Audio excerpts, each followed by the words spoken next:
Salut à tous, ici Adrien D. Aujourd'hui on est le samedi 11 août 2018. Voilà, c'est le retour de vacances, c'est difficile de se remettre dans le bain. Et du coup je vous concocte une petite vidéo parce que ouais ça fait une semaine que ça fait que j'ai pas fait de vidéo, vacances oblige. Et du coup je me suis dit tiens, je vais vous faire une vidéo là-dessus.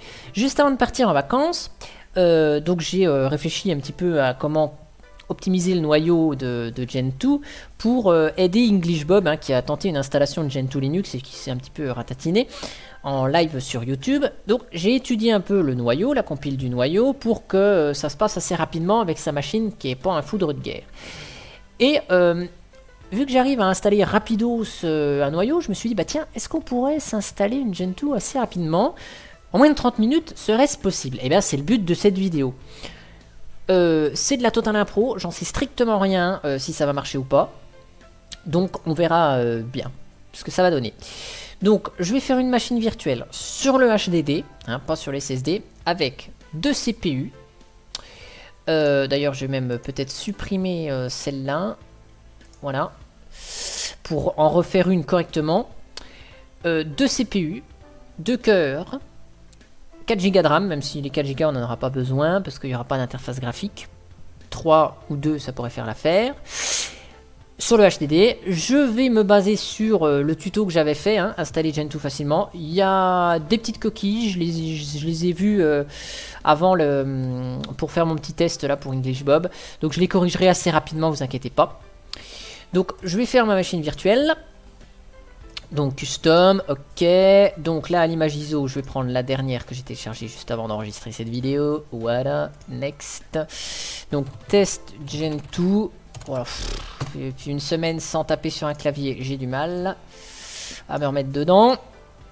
Voilà, donc 4096, ça va être très bien. En NAT, c'est parfait. SATA, hop, on va créer un disque de 30 Go, c'est très bien. En un seul fichier. Voilà, test Gentoo. Et donc ce qu'on va faire, on va juste peut-être ici activer tout ce qui est en rapport avec la virtualisation. NAT c'est bien. Hard disk, juste vérifier qu'on ait le cache writing. Ok, parfait. Donc je démarre la VM. Voilà, donc on boot sur le CD. Donc je vais suivre le tuto à la lettre. Voilà. Donc on va juste compter le temps après ma connexion en SSH. Voilà. Donc, vu que je vais me connecter en SSH, je vais mettre un mot de passe à Monsieur Root. Et puis on commencera à 19 h pile. Voilà, la vidéo. Donc passe WD. Root, c'est très bien. Donc je vais noter sur mon papier que je commence à 19h0000. De toute façon, je mettrai pas la vidéo en pause pour que vous voyez bien le temps se dérouler. DHCPCD. Voilà. Donc, ETC initd SSHD start. On va démarrer tout ça. IPA, je vérifie quelle est l'adresse IP. Donc, SSH root arrobase 172 16 113 137. Voilà, root. Voilà, donc c'est parti, on va démarrer. Juste petite info, LSPCI-K, le pilote ici utilisé pour le contrôleur VMware, c'est le l'Intel 1000. Donc, eh bien, je vais garder, bien sûr, Intel E1000 comme pilote. Donc c'est parti, F-Disk. On va partitionner son disque. Donc le partitionnement, il vaut ce qu'il vaut. Hop, voilà. Right, yes, F-Disk. Oups là, quitte. F-Disk-L. Ok, j'ai mis 2 partoches. Donc mkfs.ext4 dev sda1. Donc je suis mon tuto, tout simplement. Je vais même faire des copier-coller, DevSDA2, comme ça vous verrez que le tuto marche très bien. Je monte MNT Gentoo, très bien. Je fais un petit swap on qui va bien. Voilà. Je vérifie ma date. Donc je vais dans MNT Gentoo, voilà. Et donc je vais récupérer le stage 3. Donc hop, stage 3, AMD 64, copier l'adresse du lien. Donc stage 3, c'est l'archive qui contient tout. Le système, voilà. Donc là, il y a une petite coquille dans le tuto que je corrigerai. Vous allez tout de suite la voir. Hop là, voilà. C'est du tar XZ maintenant. Et donc si c'est pas un J, c'est un J. Voilà. Donc là, on extrait l'archive. Donc on est sur mon HDD là. Ensuite, on va préparer le système. On va copier les fichiers de résolution de nom. On va mettre les miroirs qui vont bien. Donc je vais commenter, mais assez vite quand même, puisque le temps m'est compté, de fait. Voilà. Donc, je copie le resolve.conf. Je génère mes miroirs dans mon mec.conf. Donc là, je vais prendre France. Ok. Génial. Je configure mes dépôts. Copier-coller. Voilà. Je monte pour préparer mon chroot. Voilà. Et je chroot. Je fais mon petit env update. Voilà. On a des erreurs, pas de panique. J'exporte mon prompt. On a des erreurs parce que tout simplement, notre ami portage n'est pas installé encore. J'édite le fichier etc portage mec.conf avec nano. Et tac. Vous voyez, elle est là, la variable là qui dit que ça marche pas. Donc je copie-colle mes options de d'habitude. Sauf que là, j'en ai que 5. J'en ai que 4. Ici, on laisse VSA VMware. Je fais comme si je prévoyais après l'install graphique. Et donc là, je lance un petit Emerge WebR5. Le Emerge WebR5, il va créer le dossier USR portage.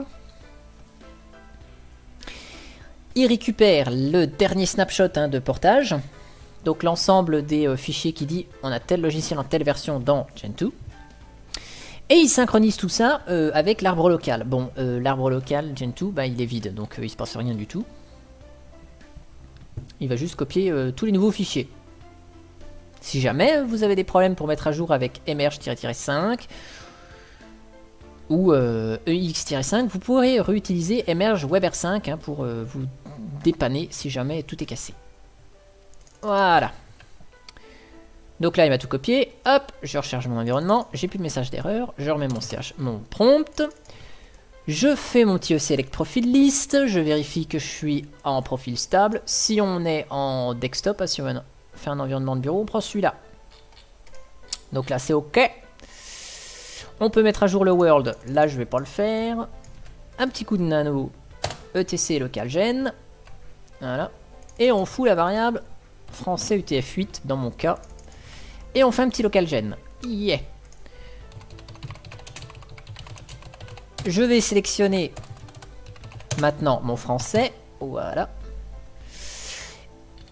Et donc je vais configurer mon keymaps. Donc pour les TTY, je mets un clavier français.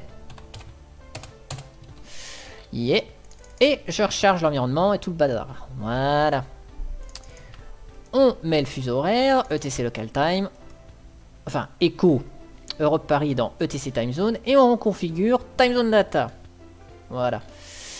Ensuite, on va screen notre petit fichier SS tab. Voilà. Donc là, on va pas se casser la tête. Copier-coller. Et copier-coller. Voilà. Donc mon route et mon swap. Donc là, c'est des VSDA2. Très bien. Et donc, on va installer Gentoo source. Donc, les sources du noyau. On peut installer aussi donc Linux firmware qui contient des micro-logiciels complémentaires à ce que peut faire éventuellement, enfin ce qui peut être inclus dans les sources Gentoo. Si vous avez besoin de diagnostiquer votre matériel, vous pouvez installer PCI Utils et USB Utils, ça peut être utile par la suite. Si jamais, donc là je les installe pas, je vais faire le strict minimum, sachez que là dans le live CD de Gentoo que vous utilisez pour l'installation, vous pouvez très bien taper LSB, merde, qu'est-ce que je dis, PCI Utils, PCI Utils, bah non, LSUSB, voilà c'est ça, et LSPCI. Les commandes sont disponibles. Et donc LSPCI est fourni par PCI Utils et LSUSB est fourni par USB Utils. Voilà. Donc là, ça fait 6 minutes 12 que c'est commencé, et donc on va attaquer la partie compilation du noyau. Donc là, ça va être assez rigolo. Donc plutôt que de compiler le noyau tel qu'il est donné, je vais essayer de prendre 2-3 minutes à le personnaliser. Si je peux gagner 10 minutes de compile. En ayant passé 2 minutes à le personnaliser, et ben 10 moins 2, 8. Donc j'ai gagné 8 minutes de temps. Pas mal. Donc là, hop, CTRL C, je vais préparer mon copier-coller. Donc pour aller directement dans les sources, faire un petit coup de propre dans les sources, et on va partir de 0. On va se faire un petit truc assez sympatoche.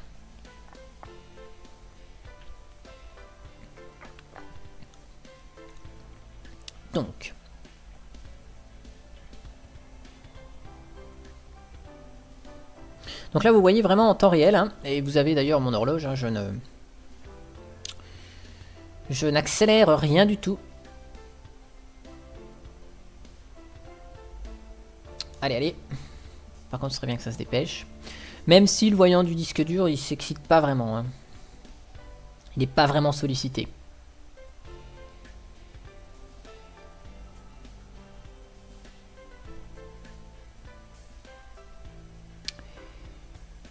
Hop, bah là. Donc, hop. Donc, make mr proper. On fait le clean des sources. Et on fait un make menu config. Donc là je vais pas trop commenter ce que je vais faire. Vous voyez, vous mettez la vidéo en un peu moins rapide si vous voulez voir ce que je fais. Il faut juste que je me rappelle après des vacances où est-ce que... Voilà, donc pas d'initramfs. Power management, pas d'hibernation. Alors, networking support. Amateur radio, je vire. Wireless, je vire. J'ai pas de wireless. Radio fréquence, je vire. Device driver. Alors, tac. SCSI. On va le laisser, sait-on jamais. Donc, Red LVM, j'ai pas. Macintosh, j'ai pas. Là-dedans, qu'est-ce qu'on a? Network. Donc Ethernet, FDDI, j'ai pas besoin. Ethernet, donc là, hop, je vais tout enlever.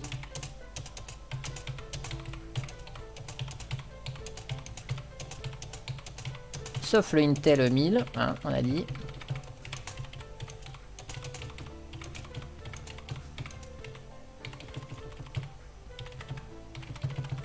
Ouais, je vais laisser tout Intel par sécurité. Ce qui était...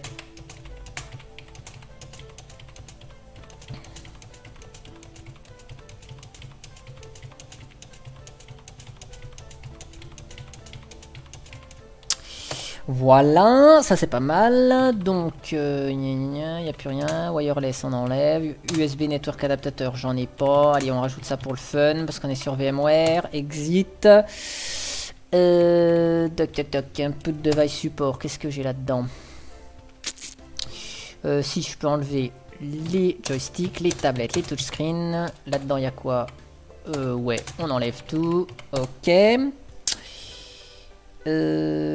Alors, device driver, peut-être. Attends, viens voir, qu'est-ce qu'on a là-dedans? On n'a plus rien? Non. Ok, c'est pas mal ça. Alors, multifonction, Broadcom, remote, multimédia, donc on n'a pas besoin. Graphique support, sous une carte support, allez. On n'en a pas besoin. Graphique support, donc on va laisser DRM. Ça, on n'a pas besoin. Boot up logo, on s'en fout un peu. Voilà. Donc USB support, on va le laisser quand même. RTC, très important pour VirtualBox. Bon, je vais arrêter de parler parce que...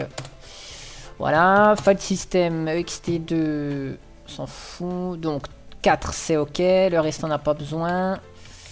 Le quota, on va le laisser, allez, ça mange pas de pain. Ça on va laisser. On va enlever le fat, puisque là j'en ai pas besoin. Il y a quoi là-dedans? On va virer. NFS, je vire aussi, j'en ai pas besoin. Et puis dans les security, on va... je crois qu'il y a... Voilà, SE Linux, je l'utilise pas. Donc, hop, hop, hop, hop. Mec-J5. Voilà. Ça devrait être pas mal niveau compilation du noyau. Donc vous voyez le noyau stable de chez Gentoo, c'est le 4.14.61.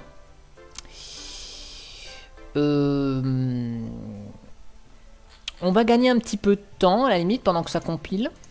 Alors soit c'est contre-productif, j'en sais rien. Donc je vais le préparer dessus. Parce que qu'est-ce qui... Merde, c'est pas ça que je voulais faire. Qu'est-ce qui reste à faire? Configurer le nom d'hôte. Configurer le réseau. Ou installer DHCP/CD. Mettre un mot de passe à route.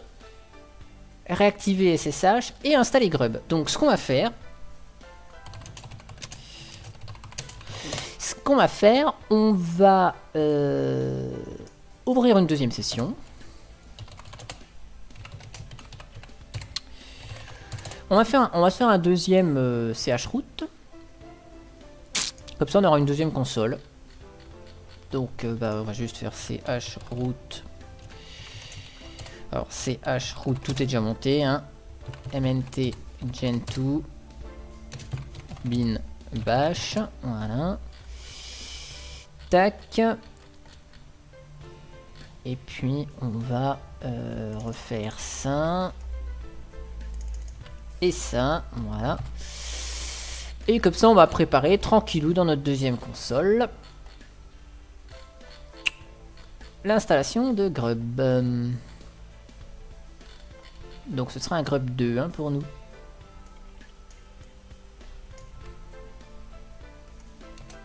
De toute façon il n'y a même plus besoin de ça maintenant. Hop, on va le faire en one-liner. Voilà. Comme ça on prépare tout. Voilà, donc ça sera prêt, je pourrai le relancer. Donc le temps que notre noyau il se compile, on va pouvoir faire autre chose. Hein.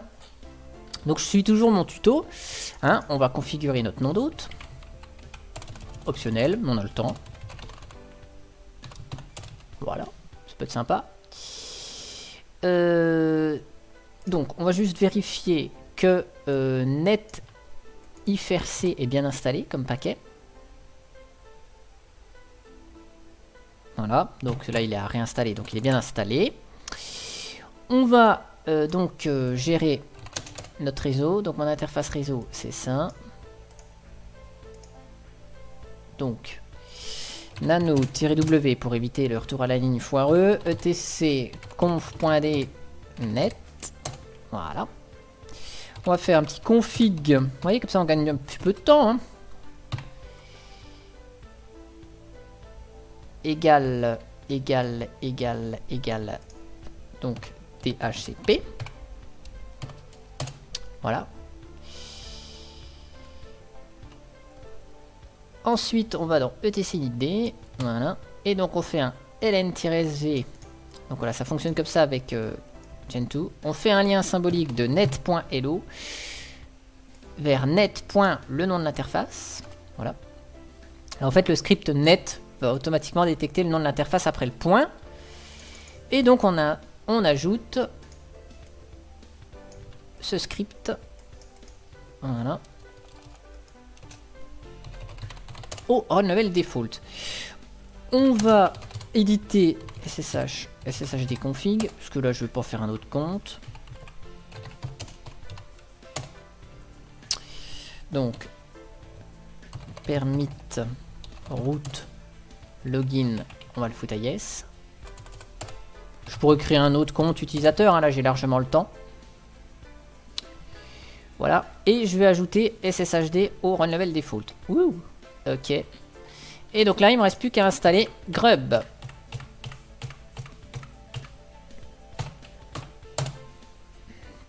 D'ailleurs, j'aurais pu désactiver des choses de IPv6. Là, je vois qu'il me compile des trucs IPv6. Ah, donc là, on voit qu'il va compiler des trucs de EFI. Si vous n'avez pas de EFI, vous rajoutez dans votre fichier mec.conf ça. Je vais vous le faire. Voilà.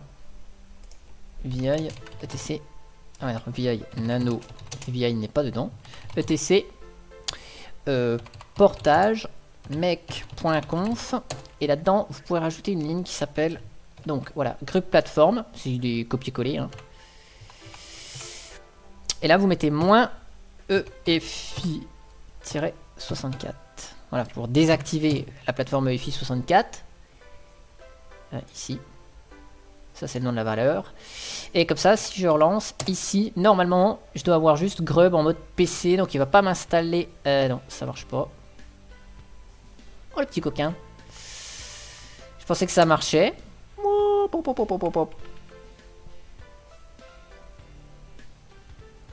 Je pensais que ça marchait. C'est raté. Bon, c'est pas grave. On fera ça.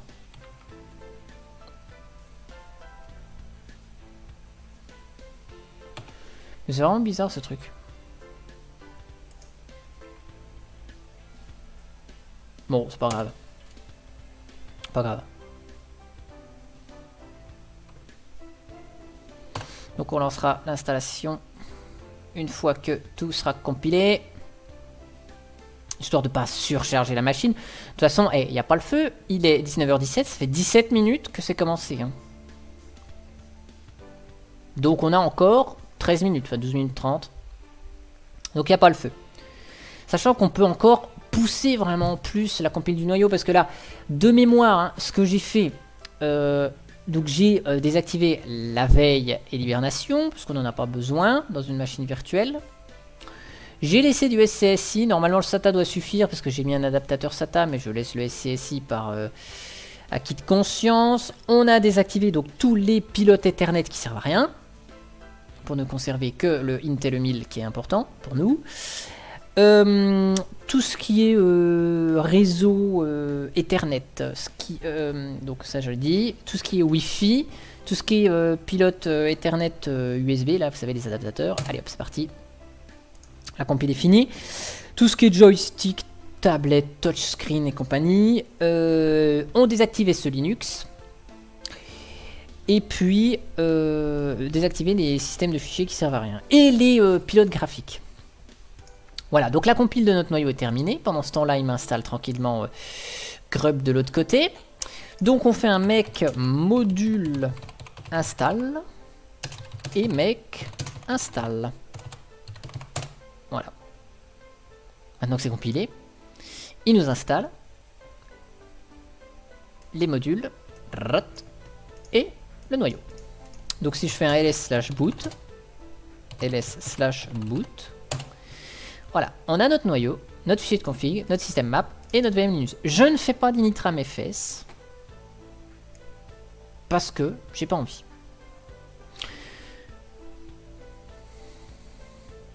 Donc vous voyez, le noyau, il a pris, il suffit de regarder à partir de quand le noyau a compilé. Mais en gros, en 5-6 minutes, je pense, le noyau était compilé. Donc maintenant que j'ai défini mon nom d'hôte, mon réseau... Démarrer le réseau, démarrer le SSH. Ah ouais, je vais mettre un mot de passe à route. Je sais pas si je l'ai fait. Donc je remets route, c'est très bien. Pour la démo ici. Voilà, on installe Grub et voilà.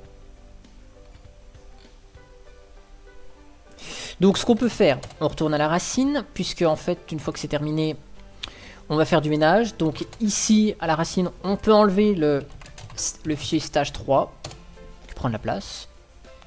Voilà. Là, je vais sortir du chroot. Et puis une fois que Grub sera installé, ici, eh bien, donc là, j'ai lancé la commande qui fait tout. Hein, donc il va me créer le dossier, il va me faire le Grub mkconfig- ou blablabla. Il va m'installer Grub sur SDA. Donc je n'aurai plus qu'à... Là je vais pas lancer la commande. Hein. tout démonter de manière récursive MNT Gen 2.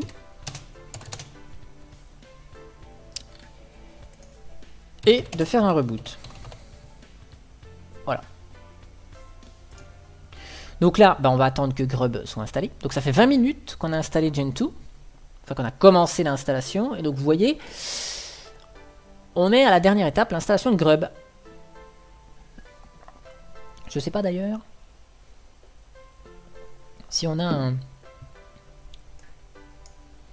Si on a un htop là.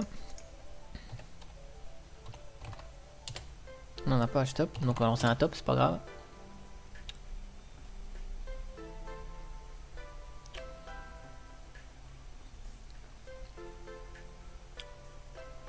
Alors, qu'est-ce qu'il nous fait? Le CPU est utilisé à 25% là. Ah ouais, il nous fait le configure là. Ah voilà, ça y est, il compile. Ok. Il nous compile Grub. Dis donc, l'installation de Grub va être beaucoup plus longue que la compile du noyau, dis donc.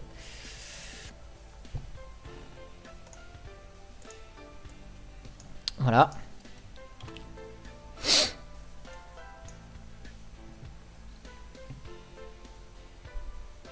Donc vous voyez comme ça le temps de l'installation. J'aurais même pu, pendant le temps d'installation de Grub, de faire tranquillement mon petit install.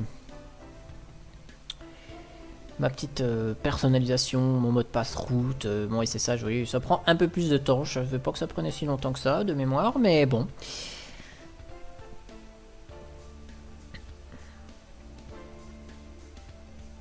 Parce que quand j'ai fait les tests pour English Bob, je me suis juste arrêté à la partie noyau en regardant les options que je pouvais enlever. D'ailleurs, il faudrait que je regarde... Oula, si je tape dans le micro. Il faudrait que je regarde comment on enlève l'IPv6. Où est-ce que c'est, là? Faut que je le note. IPv6. Mais grosso modo, si Grub ne met pas 7 minutes à s'installer, on peut installer Gen 2 en moins de 30 minutes. Donc je meuble un petit peu hein, le temps que Grub finisse son install. Donc je vous remontre hein, la machine virtuelle, ce qu'elle a dans le ventre. Mais c'est pas sorcier. Hein. Donc voilà, vous équipez de Midori, hein, qui est un navigateur web super léger. Voilà, ça suffit. Comme ça, vous pouvez allouer beaucoup de ressources à votre machine virtuelle pour faire les petites bricoles. Ça évite de lancer un ogre tel que Firefox, Vivaldi, Chromium ou ce que vous voulez, ou Opera. Voilà. Donc 4 Go de RAM. Franchement, les 4 Go, on les utilise pas. 4 CPU, ça peut être vraiment utile. Surtout pour la partie compilation du noyau, si vous en avez la possibilité. Et après, au niveau du disque, on n'a pas besoin. Là, j'ai mis 30 Go, hein, mais vous n'avez pas besoin d'autant. Hein. Vous n'avez pas besoin d'autant. On verra après l'installation combien de place prend le système. Bon, attendez, on va même le faire maintenant. Ça va répondre à la question. Ouais, mais ça va faire... Ah si, df-h, voilà. Donc voilà, MNT Gen 2, on utilise 3,7 Go. Alors pourquoi on utilise 3,7 Go? Bah, c'est parce qu'il y a toutes les sources du noyau, donc ça prend de la place. Voilà. Donc notre Grub est installé. Hop, il nous a trouvé le noyau. Tac, on démonte tout. Oui, faut partir de là. Voilà. Voilà, on démonte tout et on reboot. Celui-là, je ferme. Donc, ici, paf, en 24 minutes 50, donc 19h, 24, 50 secondes, donc en 24 minutes 50 secondes, on a réussi à installer Gen 2. Alors, on va vérifier, voilà, il nous prend bien une IP, tiens, il nous prend la 136, le petit coquin. Ah ouais, ok. On va retirer ce qui va bien, qui gêne moins R, ce sera beaucoup mieux. Hop, voilà. Donc, route, et voilà. ls/boot, voilà. Donc vous allez voir que c'est bien ma Gen 2 et non pas le live CD, hein, puisque c'est... Ah, un petit décalage horaire là. Ah ouais, oh le petit coquin, j'ai oublié un truc, peut-être. Donc il nous a compilé ça à 19h18. Donc là, il y a juste un petit problème de fuseau horaire. Donc, je me suis gaufré, peut-être sur un truc. Donc je vais recorriger ça. Mais vous voyez, en 24 minutes, Gentoo est installé. Émerge. Htop. Je vais m'installer Htop en attendant que je retrouve ici le fuseau horaire. Donc ouais, il y avait une ancienne méthode qui était de copier user share zone info Europe Paris dans ETC local time. Alors la nouvelle méthode, c'est faire un echo Europe Paris dans ETC time zone et de reconfigurer time zone data. Mais ouais. Ah, peut-être que j'ai pas mis l'horloge en UTC. C'est peut-être ça qui manque. On va voir ça. On va voir ça. Mais vous voyez, en 24 minutes, c'est installé, ça fonctionne.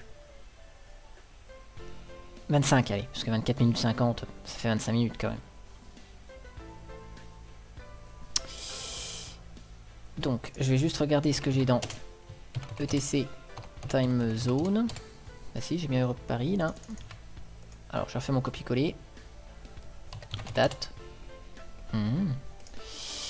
Alors, je vais vérifier juste mon hardware clock. C'est peut-être ça que j'ai oublié. Non. UTC. Très bien. Ouais. Alors.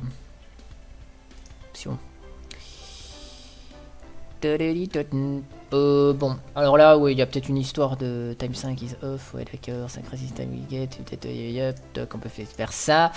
Voilà, donc en gros, ce qu'on a ici, hein, c'est une Gentoo installée, voilà, donc 2 minutes elle est allumée. Elle fonctionne, on a SSH qui est lancé, on a DHCP, enfin le réseau avec DHCP. Vous pouvez avoir une Gentoo beaucoup moins lourde hein, si vous enlevez encore plus de trucs, si vous virez quelques TTY par défaut. Et si vous mettez du réseau en statique, voilà. Mais ça marche très bien. Donc vous voyez, l'installation de Htop, ça a fonctionné. Si je fais un emerge -5 pour synchroniser, bon, il ne devrait pas y avoir bien grand chose.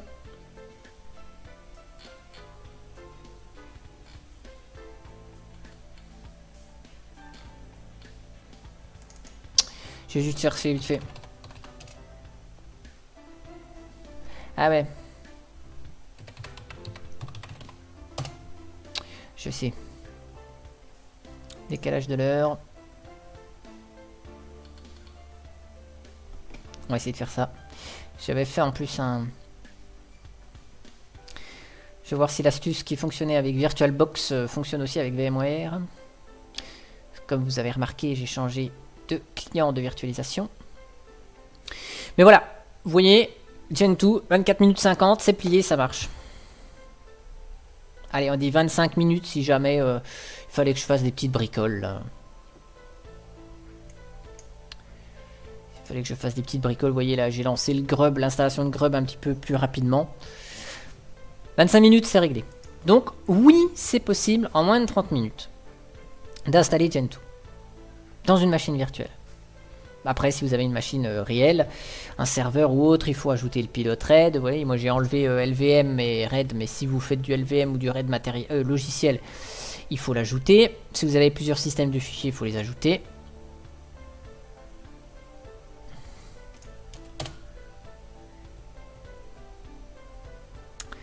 Mais on a un truc fonctionnel.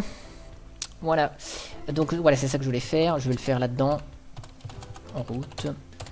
Donc date-s 19h30 et hw clock -6 to hc.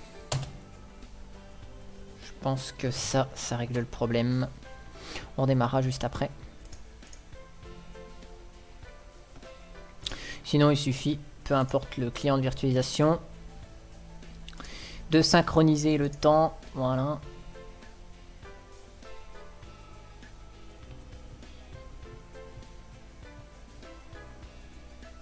Et puis ce qu'on peut faire, donc je vais vous montrer si vous savez pas comment on installe les VMware Tools sur Gentoo.